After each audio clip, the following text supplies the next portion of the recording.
Tapos si Ma'am... Alam ni Sir.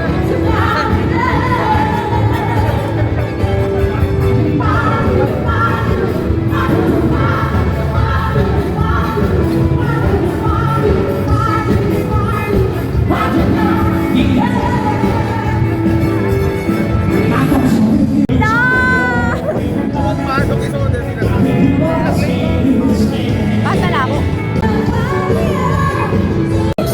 Picture po tayo.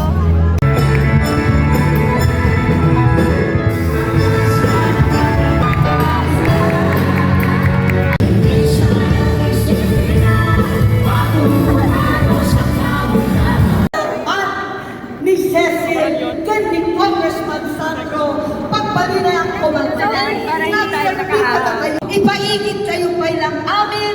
Senator Tito Soto, number 50, Senator Manny Pacquiao, number 39, Senator Irene Marcos, number 35, Senator Lito Lapi, number 33, Senator Bing Lacson, number 18, Senator Mia Cayetano, number 11, Senator Bong Revilla, number 9, Senator Gabby Binay, at number 1, Senator Benhur Avalos.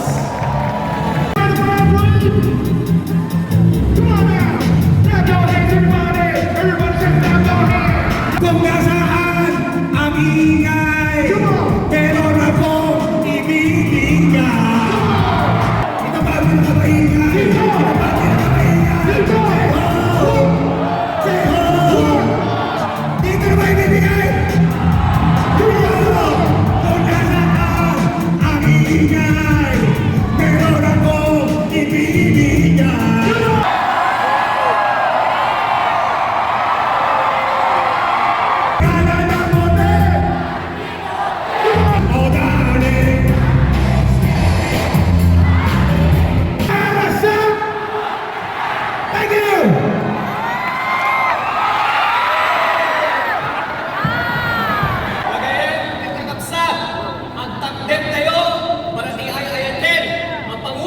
Pangulo Ferdinand Romualdez Marcos Jr.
Parang mahirap makapaniwala na nandito na naman tayo sa kampanya. Napakabilis ng panahon, napakabilis ng pagdaan ng 3 taon.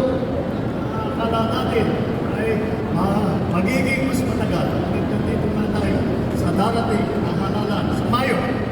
At sinimulan po natin ang aming national campaign.